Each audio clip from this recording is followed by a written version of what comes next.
తెలంగాణ రాష్ట్ర వ్యాప్తంగా ఇంటర్ పరీక్షలు మొదలయ్యాయి. హైదరాబాద్ లోని పరీక్షా కేంద్రాల వద్ద సందడి వాతావరణం నెలకొంది.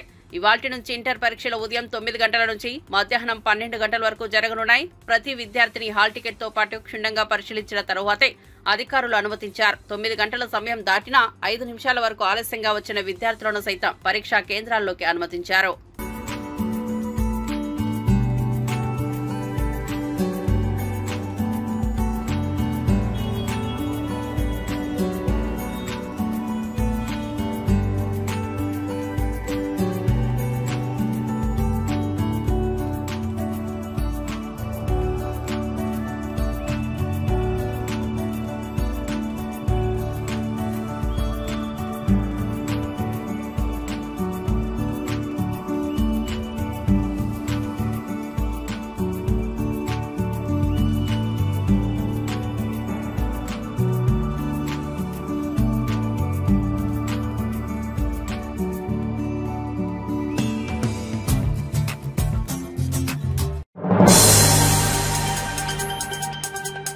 మహిళలపై లైంగిక వేధింపులు అరికట్టేందుకు పని ప్రదేశాలలో వారికి భద్రత కల్పించేందుకు కొత్తగా శక్తి యాప్ తీసుకొస్తున్నామని ఏపీ హోంశాఖ మంత్రి అనిత తెలిపారు. మహిళా దినోత్సవం రోజున ఈ యాప్ను సీఎం చంద్రబాబు ప్రారంభించబోతున్నారని స్పష్టం చేశారు. మహిళలపై లైంగిక వేధింపులు దిశా చట్టంపై శాసన మండలిలో వైఎస్ఆర్సీపీ ఎమ్మెల్సీ వరదు కళ్యాణ్ అడిగిన ప్రశ్నలకు ఆమె సమాధానమిచ్చారు. గత ప్రభుత్వం దిశ చట్టానికి చట్టబద్ధత కల్పించిందో లేదో గుండెలపై చేయి వేసుకుని చెప్పాలని అనిత నిలదీశారు. అత్యాచారం చేసి హత్య కూడా చేయడం జరిగింది అధ్యక్ష. ఇలాంటి సందర్భాల్లో అలాంటి యాప్ కనుక ఉండుంటే ఉపయోగపడేది అధ్యక్ష. ఈ ప్రభుత్వం అలాంటి అంటే దిశ యాప్ ని కొనసాగించట్లేదు అని మేము అనుకుంటున్నాం అధ్యక్ష. ఒకవేళ ఆ యాప్ ని కొనసాగిస్తారా లేదంటే దానికి సమాంతరంగా ఏదైనా యాప్ ని తీసుకొస్తారా? ఎందుకంటే ఆ యాప్ ఉంటే మాత్రం ఖచ్చితంగా మహిళలకి ఎంతో ఉపయోగపడుతుంది అధ్యక్ష. అందుకు మంత్రి గారు దాని మీద సమాధానం చెప్పాల్సిందిగా అడుగుతున్నాను అధ్యక్ష. గౌరవ సభ్యురాలు అడిగిన క్వశ్చన్కి అధ్యక్ష, ఈరోజు చూసుకుంటే అధ్యక్ష నేటి సమాజంలో జనాభా ప్రాతిపదికన కూడా చూసుకున్న పురుషుల కన్నా ఎక్కువగా స్త్రీల సంఖ్య కూడా మనకు కనిపిస్తుంది అధ్యక్ష.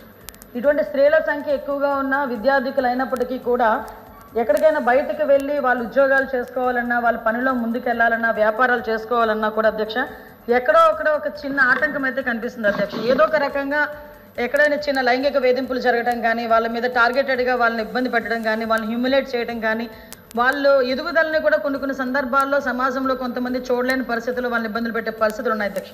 2013 ఇందాకే చెప్పాను అధ్యక్ష, పోస్ట్ చట్టం ప్రకారం అధ్యక్ష అంతర్గత కమిటీలు అదేవిధంగా లోకల్ కమిటీలు కూడా ఏర్పాటు చేసుకోవడం జరుగుతుంది అధ్యక్ష. దీని మీద అవగాహన కూడా పెంచాలి అధ్యక్ష. కాబట్టి దీని మీద కంపల్సరీగా ప్రతి కంపెనీలో కానీ ఎక్కడైనా కూడా 10 మంది ఉమెన్ ఎంప్లాయీస్ కనుక ఉంటే డెఫినెట్గా అక్కడ ఒక అంతర్గత కమిటీ, ఒక లోకల్ కమిటీని కూడా ఏర్పాటు చేసుకోవాల్సిన అవసరం ఉంటుంది అధ్యక్ష. దానికి కూడా సభ్యుల కింద అందులోని బాగా చదువుకున్న ఒక ఎంప్లాయీని చైర్మన్ కింద ఏర్పాటు చేసుకోవడం, అదేవిధంగా ఎన్జిఓస్ని ఇందులో ఇన్వాల్వ్ చేయడం, ఒక లీగల్ టీంని కూడా అంటే లీగల్గా కొంచెం అవగాహన ఉన్న వాళ్ళు అందులో కమిటీల కింద ఏర్పాటు చేసుకోవడం ఒక కమిటీ అధ్యక్ష, అంతర్గత కమిటీ. అదేవిధంగా లోకల్ కమిటీలో కూడా అధ్యక్ష ఎవరైతే కంపెనీల్లో పనిచేస్తున్నారో ఆ కంపెనీ ఓనర్ ఒకరిని నామినేట్ చేయొచ్చు అధ్యక్ష. ఇంకొకటి ఏంటంటే ఎవరైనా మా మీద లైంగిక వేధింపులు జరిగినాయి, మమ్మల్ని ఇబ్బంది పెడుతున్నారు అన్న విషయాన్ని ఎవరైనా వచ్చి కంప్లైంట్ చేస్తే కంప్లైంట్ వాళ్ళు ఇచ్చిన తర్వాత కౌన్సిలింగ్ నిర్వహిస్తారు అధ్యక్ష. కౌన్సిలింగ్ నిర్వహించి కౌన్సిలింగ్లో కూడా వాళ్ళు కంపల్సరీగా అవతల వాళ్ళు తప్పు చేశారని నిర్ధారణగా కమిటీ వచ్చిన వెంటనే ప్రైమ్ ఆఫ్ అఫెన్స్ కింద కంపల్సరీగా నియర్ బై ఉన్న పోలీస్ స్టేషన్కి వాళ్ళు కంప్లైంట్ ఇచ్చి తద్వారా వాళ్ళని ఫర్దర్గా వాళ్ళ నేరం నిరూపితం అయిన తర్వాత ఉద్యోగం నుంచి తొలగించడం కానీ, అమ్మాయికి న్యాయం చేయడం కానీ ఈ రకంగా ప్రొసీజర్ ఉంటుంది అధ్యక్ష. దీని మీద ప్రత్యేకంగా నోడల్ అధికారి కింద కలెక్టర్లను కూడా ఏర్పాటు చేయడం జరిగింది అధ్యక్ష. దీనిలో ఎన్జిఓస్ కానీ అదేవిధంగా పోలీస్ డిపార్ట్మెంట్ వాళ్ళు కానీ ఎక్కువగా దీనికి ఉమెన్ అండ్ చైల్డ్ వెల్ఫేర్ డిపార్ట్మెంట్కి సంబంధించి కూటమి ప్రభుత్వంలో రెడ్ బుక్ రాజ్యాంగం అమలవుతుందని, దళితులపై దాడులు జరుగుతున్నాయని వైసీపీ అధికార ప్రతినిధి మంచా నాగమల్లేశ్వరి ఆగ్రహం వ్యక్తం చేశారు. ఎంక్వైరీ లేకుండానే ఓ సిన్సియర్ దళిత ఐపీఎస్ అధికారిని సస్పెండ్ చేయడం దారుణమన్నారు. దళితులు పుట్టాలనుకుంటున్నారా అనే పరిస్థితి తీసుకొచ్చిందని విమర్శించారు. విజయవాడలో అంబేద్కర్ విగ్రహానికి లైట్లు వేయకుండా ప్రభుత్వం అవహేళన చేస్తోందని మండిపడ్డారు. ఈ కూటమి ప్రభుత్వానికి దళితుల మీద ఉన్నటువంటి కన్సర్న్ ఏంటి అనేది మరొకసారి మా దళిత బిడ్డ అయినటువంటి సునీల్ కుమార్ గారు ఐపీఎస్ ని సస్పెండ్ చేయడం అనేది చాలా చాలా మా జాతి మొత్తం ఖండిస్తున్నటువంటి విషయం. ఒక ఐపీఎస్ ఆఫీసర్ని ఏ విధంగా సస్పెండ్ చేయాలి, దానికి ముందు మెమో ఇవ్వాలా లేదా, మెమో ఇచ్చిన తర్వాత ఎంక్వైరీ చేయాలా లేదా, ఎంక్వైరీకి ఒక కమిటీని వెయ్యాలా లేదా, ఇవన్నీ ఆలోచించకుండా మీ కక్షపూరితమైనటువంటి రాజకీయం కోసం ఒక సిన్సియర్ దళిత ఆఫీసర్ మీద మీరు చేస్తున్నటువంటి కుట్ర మీ కూటమి ప్రభుత్వానికే చెంపదెబ్బగా త్వరలో మీరు దీని యొక్క పర్యవసానం ఏంటి అని అనేది గమనిస్తారు.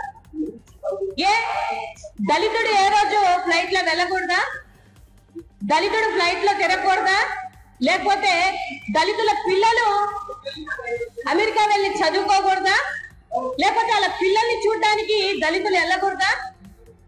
నిజంగా మీకు ఐపీఎస్ల మీద ఎంక్వైరీ పెట్టి వాళ్ళ సొంత డబ్బులు పెట్టుకొని వాళ్ళు విదేశాలకు వెళ్తే మీకు వచ్చిన ప్రాబ్లం ఏంటనేది నాకు ఇప్పటికీ అర్థం కావట్లేదు. ఇదే మీ కార్యాచరణ మిగతా పెద్ద పెద్ద కులాల్లో మీ జాతిలో ఉన్నటువంటి వాళ్ళ మీద మీ కన్సర్న్ ఏమైపోతుంది? నిజంగా మీకు అంత అడగాలి అనుకున్నట్లయితే డెఫినెట్ గా అప్పటి నుంచి ఇప్పటి వరకు ఎంతమంది ఐఏఎస్ ఆఫీసర్లు, ఎంతమంది ఐపీఎస్ ఆఫీసర్లు విదేశీ పర్యటనలకు వెళ్లారు, మీ సొంత ఖర్చులు పెట్టుకొని వెళ్ళారా, గవర్నమెంట్ ఖర్చులు పెట్టుకొని వెళ్ళారా అనేది ఒక శ్వేతపత్రాన్ని రిలీజ్ చేయండి. మీరు రిలీజ్ చేస్తే రెండు వైపులా మీరు న్యాయం చేస్తే డెఫినెట్ గా ఉంటుంది. కానీ ఒక దళితుడు ఒక ఐపీఎస్ ఆఫీసర్ ని ఇన్ని విధాలుగా ఇబ్బంది పడుతున్నారు, అది కూడా ఒక అంబేద్కర్ గారి ఫ్లెక్సీలను దించి ఒక అంబేద్కర్ గారిని అవమానించినటువంటి ఒక ఆయన ఎవరైతే ఉన్నారో ఈ కూటమి ప్రభుత్వంలో, ఆయన కక్షకి ఒక దళిత ఐపీఎస్ ఆఫీసర్ ని కుట్రపూరిత భాగంలో మీరు చేర్చడం అనేది దళితులు ఎవరు సహించరు. ఈ విషయాన్ని గుర్తుపెట్టుకోవాలి. నిజంగా ఇవాళ సునీల్ కుమార్ గారు ఆయన డేటా తీయండి, ఎక్కడికి వెళ్ళారు, ఆయన సొంత ఖర్చులతో వెళ్ళారా, ఎప్పుడో 4 ఆంధ్రప్రదేశ్ సీఎం చంద్రబాబు నాయుడు రాజ్యాంగంలోని ఆర్టికల్ 14, 15, 21ను ఉల్లంఘించారని, ఆయనపై అనర్హత వేటు వేయాలని గవర్నర్ను కోరుతామని వైసీపీ ప్రధాన కార్యదర్శి ఎస్వి సతీష్ కుమార్ రెడ్డి పేర్కొన్నారు. త్వరలోనే గవర్నర్ను కలిసి ఈ విషయాన్ని ప్రస్తావిస్తామని, న్యాయం జరగకపోతే కోర్టులో పిల్లు వేస్తామని స్పష్టం చేశారు. హేట్ స్పీచ్ ఇచ్చే వ్యక్తి సీఎం పదవికి అనర్హుడని, పోసాని మీద పెట్టిన సెక్షన్లను చంద్రబాబుపై కూడా వర్తింపజేయవచ్చని వ్యాఖ్యానించారు. If a chief minister's statement indicates exclusions based on such factors, it is seen as a violation of Article 14. ఈ యొక్క ఆర్టికల్ 14 ఆఫ్ ద కాన్స్టిట్యూషన్ ను మీరు వైలేట్ చేశారు. Article 15, this article prohibits on grounds of religion, race and caste or place of birth if the statement indicates denial of welfare on any of these grounds, it is a violation under this provision.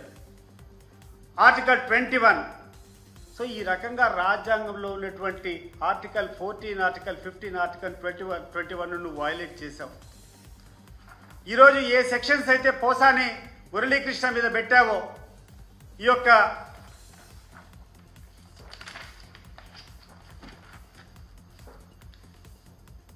ఏ సెక్షన్లు అయితే పోసాని కృష్ణమూర్తి మీద పెట్టావో 196 of BNS క్లియర్గా అంటే కొత్తగా భారత న్యాయస్మృతి దీనికి BNS కింద ఇప్పుడు కొంచెం ఆర్టికల్స్ సేమ్ సెక్షన్స్ నువ్వు వైలేట్ చేసిన సెక్షన్స్ ఆయన మీద కూడా రాగద్వేషాలకు ప్రేరేపించినటువంటి కారణం మీదనే పెట్టారు. It applies to you. నేను అడుగుతున్నాను, ఈ యొక్క క్లాస్ కింద డిస్క్వాలిఫికేషన్ నేను ఎందుకు చేయకూడదు చంద్రబాబు నాయుడు గారు? మీరు ఒకసారి ఆలోచన చేయండి. Section 153 of A, offense of promoting enmity between different groups of grounds on religious, race, places of birth, residence, language, etc. So నీ యొక్క ఒక రెండు పార్టీల మధ్య విభేదాలు జరిగేదానికి కారణమైనటువంటి నీ స్టేట్మెంట్ ఆధారం చేసుకొని నిన్ను ఎందుకు డిస్క్వాలిఫై చేయకూడదు అని చెప్పి నేను అడుగుతున్నాను. ఈరోజు లీగల్గా ఫైట్ చేసేదానికి మేము నిర్ణయం చేసుకున్నాం. నువ్వు ఇచ్చినటువంటి ఆ స్టేట్మెంటు ఈరోజు రాష్ట్రంలో ఎక్కడ చూసినా కూడా వర్గ విభేదాలు సృష్టిస్తూ ఉంది. ఇటువంటి వ్యక్తి, ఇటువంటి స్టేట్మెంట్ ఇచ్చినటువంటి వ్యక్తి ముఖ్యమంత్రిగా ఉండేదానికి అర్హత లేదు, వెంటనే డిస్క్వాలిఫై చేయాలని చెప్పి న్యాయ పోరాటం చేయబోతా ఉన్నాం మేము. నేను అడుగుతున్నాను ఈరోజు, చంద్రబాబు నాయుడు గారు, నువ్వేమో ఇట్లా రాగద్వేషాలు లేపుతావు, పార్టీ యొక్క ఆంక్షలు లేపుతావు. రేపు నువ్వు అధికారం కోల్పోతే ఈ రాష్ట్రం వదిలిపెట్టి నువ్వు ఎక్కడనో హైదరాబాద్లో కూర్చొని నీ యొక్క స్పెషల్ ప్రొటెక్షన్ అంతా కూర్చొని 20 మంది 30 మందితో హైదరాబాద్లో కూర్చొని ఉంటావు. నీ ఆస్తులన్నీ అక్కడెక్కడనో ఉన్నాయి. వైసీపీ మాజీ ఎమ్మెల్యే చెవిరెడ్డి నిరాధార ఆరోపణలు చేస్తున్నారని చంద్రగిరి ఎమ్మెల్యే పులివర్తి నాని సతీమణి సుధారెడ్డి మండిపడ్డారు.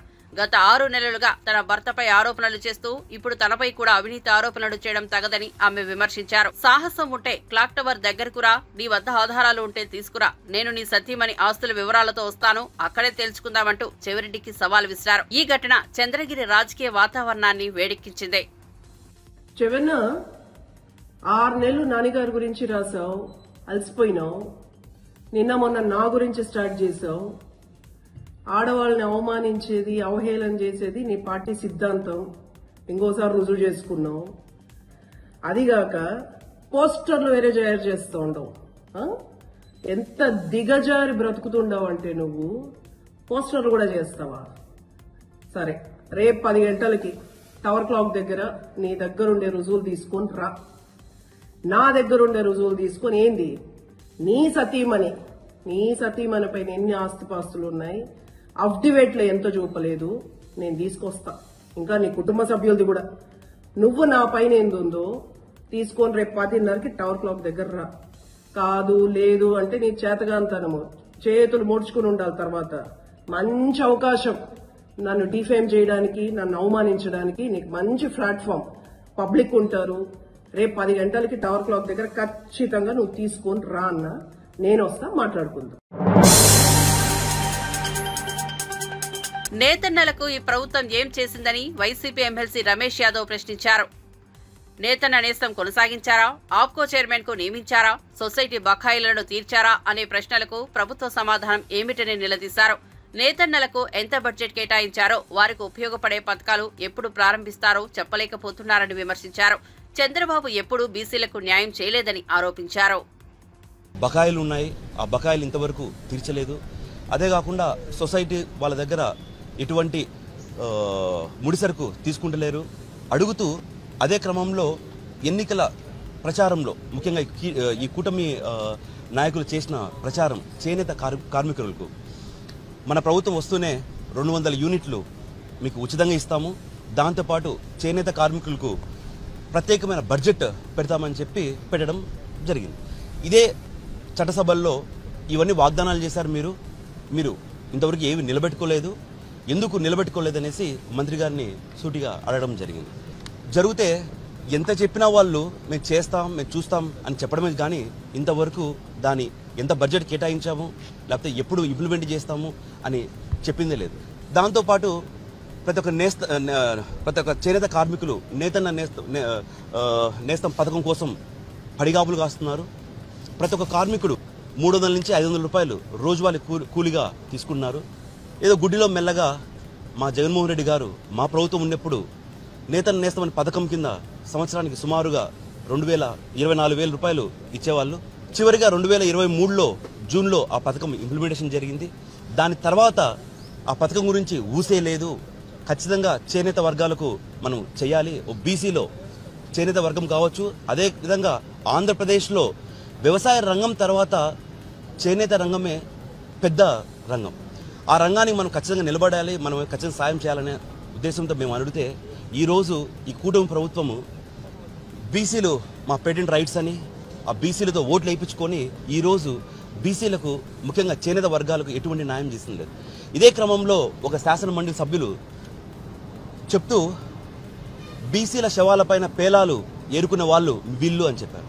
అయ్యా, మీకు తెలుసో తెలీదో కానీ బీసీలకు పెద్దపీట వేసింది మా వైఎస్ జగన్మోహన్ రెడ్డి గారే. బీసీలు అంటే బ్యాక్వర్డ్ క్లాస్ కాదు, బ్యాక్ బోన్ క్లాస్ అని చెప్పిన ఏకైక లీడర్ మా వైఎస్ జగన్మోహన్ రెడ్డి గారే.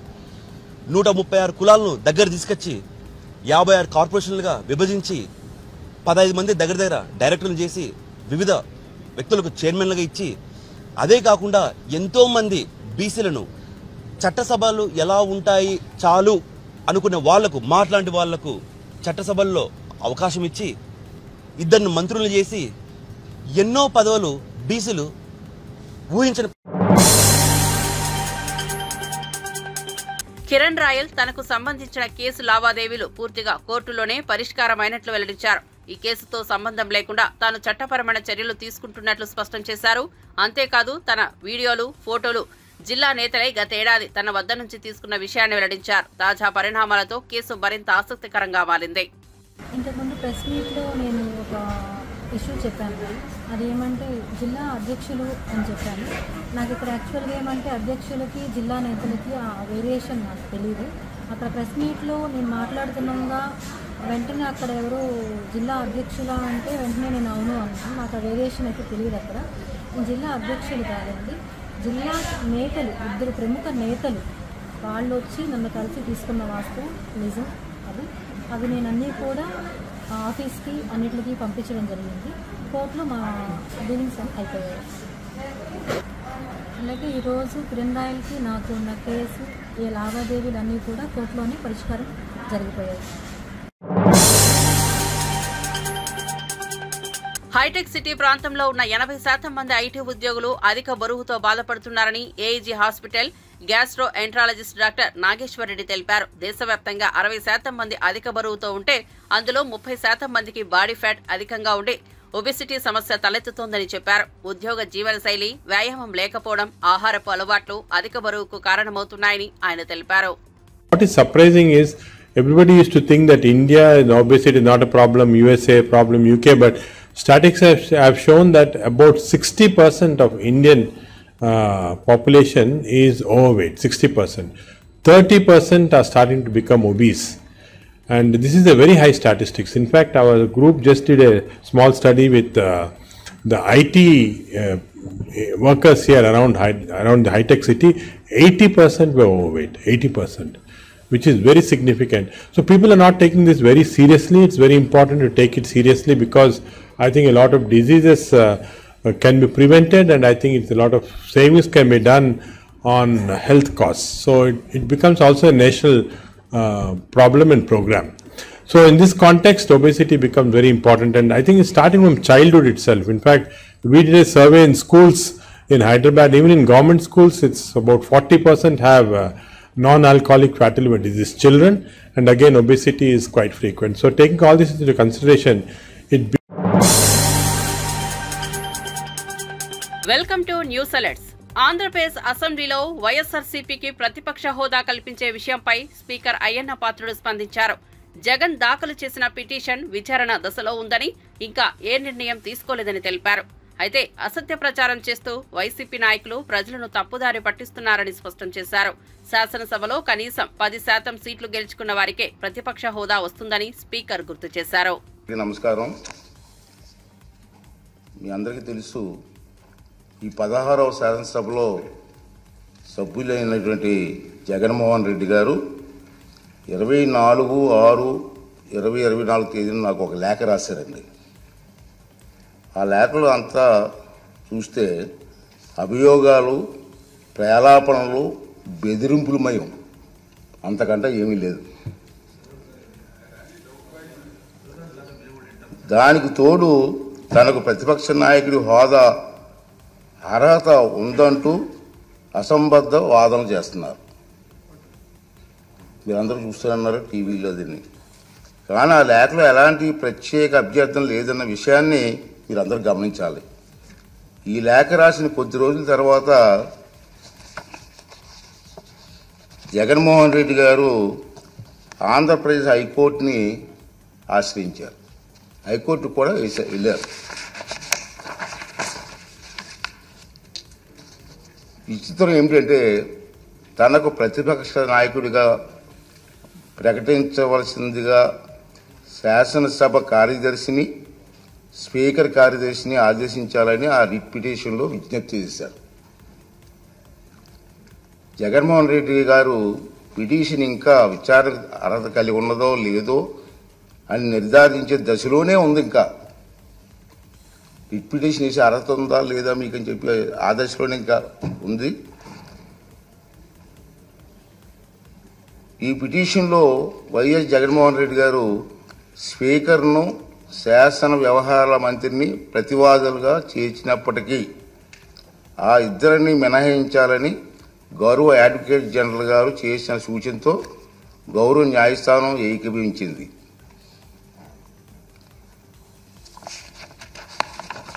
ఈ న్యాయ ప్రక్రియ కొలిక్కి వచ్చే వరకు వేచి చూద్దాం అనుకున్నాను. నేను ఇంకా కోర్టులో పెండింగ్ ఉంది, పెండింగ్ చూద్దాం అనుకున్నాను.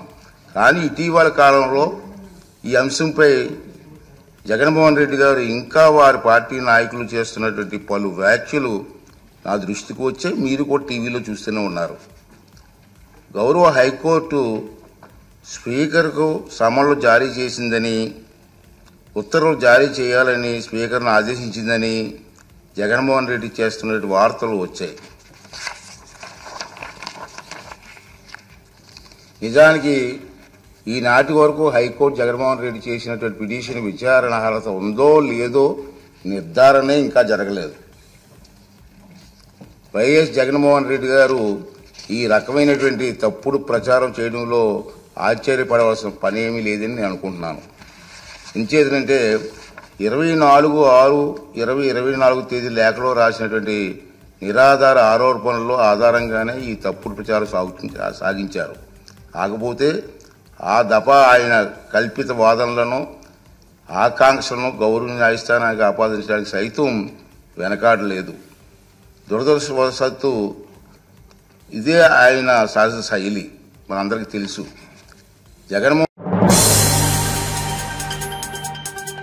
వైసీపీ నేతలు ఫేక్ వార్తలు ప్రచారం చేస్తూ ప్రజలను తప్పుదారి పట్టిస్తున్నారని సీఎం చంద్రబాబు విమర్శించారు. సంక్షేమ కార్యక్రమాలు అర్హులైన పేదలకు అందిస్తూనే రాష్ట్రంలో రాజకీయ సుపరిపాలన కొనసాగుతుందని స్పష్టం చేశారు. తాము సంక్షేమంతో పాటు అభివృద్ధిని సమతుల్యంగా కొనసాగిస్తున్నామని అసత్య ఆరోపణలు చేసినా ప్రజలు నిజాన్ని అర్థం చేసుకుంటారని అన్నారు. నిన్న మొన్న చూస్తున్నాం. నేను ఒక మాట చెప్పాను, నాకు అక్కడక్కడ కంప్లైంట్లు వస్తున్నాయి. తెలుగుదేశం పార్టీ నాయకులు లేకపోతే ఎన్డీఏ నాయకులు ఒకరిద్దరు అవతల వైఎస్ఆర్ కాంగ్రెస్ పార్టీకి పనిచేస్తున్నారు. మీరు పని చేయాల్సింది ఎన్డీఏ నాయకులకు పని చేయాలని చాలా స్పష్టంగా చెప్పాను. దీంట్లో నష్టం లేదు. అర్హులందరికీ సంక్షేమ కార్యక్రమాలు చేస్తాం, ప్రజలందరికీ అభివృద్ధి కార్యక్రమాలు చేస్తాం. అదే సమయంలో రాజకీయ పరిపాలన ఉంటుంది, సుపరిపాలన ఉంటుంది. ఆ రాజకీయ సుపరిపాలనలో భాగస్వాములు ఎన్డీఏ నాయకత్వాన్ని మరొకసారి స్పష్టం చేస్తున్నా. ఒక ట్రస్ట్ బోర్డు ఉంది, ఎన్డీఏ నాయకులు ఉంటారు. ఒక కార్పొరేషన్ ఉంటుంది, లేదంటే ఇంకొక దగ్గర ఉంటాం. ఎన్డీఏ నాయకత్వం కూర్చొని డిసైడ్ చేస్తాం. ఆ గౌరవం ఎన్డీఏ నాయకులకు ఉండాలని తప్ప వైఎస్ఆర్ కాంగ్రెస్ పార్టీతో ఎవరైనా లాలూచి పడతారేమని ఆ మాట చెప్పాను. దీంట్లో గింజుకుంటున్నారు వైఎస్ఆర్ కాంగ్రెస్ పార్టీ. కబద్దార్, జాగ్రత్తగా ఉండండి, మీ ఆటలో సాగనివ్వను. అంటే ఏదో రెచ్చిపోతున్నారు. రెచ్చిపోవద్దండి. నేను ఎప్పుడు కూడా సంక్షేమ కార్యక్రమాలు అర్హులందరికీ ఏమంటున్నాను. అట్లని చెప్పి దబాయిస్తే ఇస్తామనుకుంటే మాత్రం అది పగటి కలగా మిగులుతుంది. గుర్తుపెట్టుకోమని కోరుతుంది. నేను ఇంకొక మాట కూడా చెప్పాను, రాజకీయాల్ని కలుషితం చేశారు, రాజకీయ ముసుగులో నేరాలు చేశారు, ఘోరాలు చేశారు. అలాంటి నేరాలు ఘోరాలు చేసినప్పుడు ఎవరు తప్పు చేసినా చట్టం దాని పని చేసుకుంటా పోతుంది తప్ప ఇంకొకటి కాదని చెప్పి కూడా నేను మీకు తెలియజేస్తున్నా. డిప్యూటీ సీఎం పవన్ కళ్యాణ్ పై అనుచిత వ్యాఖ్యలు, అసత్య ఆరోపణలు చేసిన వైసీపీ ఎమ్మెల్సీ దువ్వాడ శ్రీనివాస్ పై చట్టపరమైన చర్యలు తీసుకోవాలని కోరుతూ జనసేన పార్టీ తిరువూరు నియోజకవర్గ నాయకులు పోలీసులకు ఫిర్యాదు చేశారు. తిరువూరు పోలీస్ స్టేషన్లో ఎస్ఐ సత్యనారాయణకు ఫిర్యాదు అందజేశారు. వైసీపీ నేతలు రాజకీయంగా అనవసర విమర్శలు చేయడం తగదని జనసేన నేతలు హెచ్చరించారు. నమస్కారం, నా పేరు మనుగోలు శ్రీనివాసరావు, తిరువూరు నియోజకవర్గ జనసేన పార్టీ సమన్వయకర్తని. ఏదైతే ఇటీవల కాలంలో వైసీపీ ఎమ్మెల్సీ దువ్వాడ శ్రీనివాస్ గారు పవన్ కళ్యాణ్ గారి మీద అనుచితమైనటువంటి వ్యాఖ్యలు చేస్తూ దూషిస్తూ మరొక దూషణలే కాకుండా పవన్ కళ్యాణ్ గారు నెలకి 50 కోట్ల రూపాయలు ప్యాకేజీ ముడుతుంది, నా దగ్గర పూర్తి సమాచారం ఉందని చెప్తూ మీడియా ముఖంగా వచ్చి చెప్పారు ఆయన దువ్వాడ శ్రీనివాస్ గారు. ఆయన చేసినటువంటి వ్యాఖ్యల మీద పూర్తి స్థాయిలో విచారణ చేసి ఆయన మీద చర్యలు తీసుకోవాలని సోమవారం తిరువూరు పోలీస్ స్టేషన్లో జన సైనికులు అందరం కలిసి వెళ్ళి కంప్లైంట్ ఇవ్వడం జరిగింది. ఏదైతే ఇదే దువ్వాడ శ్రీనివాస్ గారు గతంలో కూడా గత ప్రభుత్వ అధికారంలో ఉన్నప్పుడు చాలా నోటికి అద్దు అదుపు లేకుండా చంద్రబాబు నాయుడు గారి కుటుంబాన్ని కావచ్చు, పవన్ కళ్యాణ్ గారి కుటుంబాన్ని కావచ్చు, రాజకీయంగా ఎదుర్కొనే దమ్ము లేకుండా వాళ్ళ ఇంట్లో ఉన్నటువంటి ఆడవారిని కానీ వ్యక్తిగత దూషణలు దిగుతూ వారి మీద చాలా హేళన చేస్తూ మాట్లాడినటువంటి సందర్భాలు చాలా చూసాం. కానీ మాకు సహనం నశించిపోయింది. ఒక ప్రజాప్రతినిధిగా ఉన్నటువంటి ఎమ్మెల్సీగా ఉన్నటువంటి దువ్వాడ శ్రీనివాస్ గారు ఈ రోజున ఆంధ్రప్రదేశ్ రాష్ట్రానికి దిక్సూచిగా ఉన్నటువంటి ఉప ముఖ్యమంత్రి పవన్ కళ్యాణ్ గారి మీద ఇటువంటి అసత్య నిరాధారణ ఆరోపణలు చేయడాన్ని మేము జనసేన పార్టీ నుంచి పూర్తిగా ఖండిస్తున్నాం. ఖచ్చితంగా దువ్వాడ శ్రీనివాస్ గారి మీద చట్ట ప్రకారం చర్యలు తీసుకోవాల్సిందిగా మేము ప్రభుత్వాన్ని కానీ, ప్రభుత్వ అధికారులు కానీ, పోలీసు అధికారులు కానీ విన్నవించుకుంటున్నాం. జై హింద్.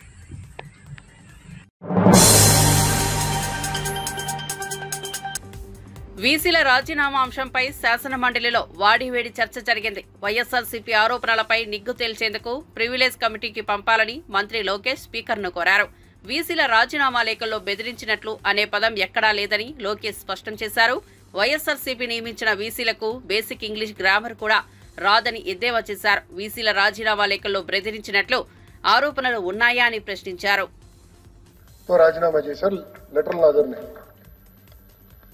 ఇద్దరు ప్రభుత్వానికి ఫ్రీ హ్యాండ్ ఇవ్వాలని రాజీనామా చేసినట్టు ఇచ్చారు. 5 ఓరల్ ఇన్స్ట్రక్షన్స్ వచ్చినాయి, అందుకే రాజీనామా చేశారు అని ఇచ్చారు. ఎవరు బెదిరించాం, పలానోళ్ళు ఫోన్ చేసి మమ్మల్ని బెదిరించారు, బయటికి వెళ్ళమన్నారు, ప్రొటెస్ట్ తో నేను రాజీనామా చేస్తున్నానని చెప్పాల.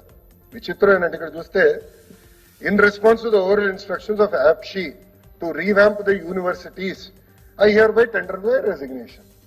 బెదిరించారని ఎక్కడ లేదు.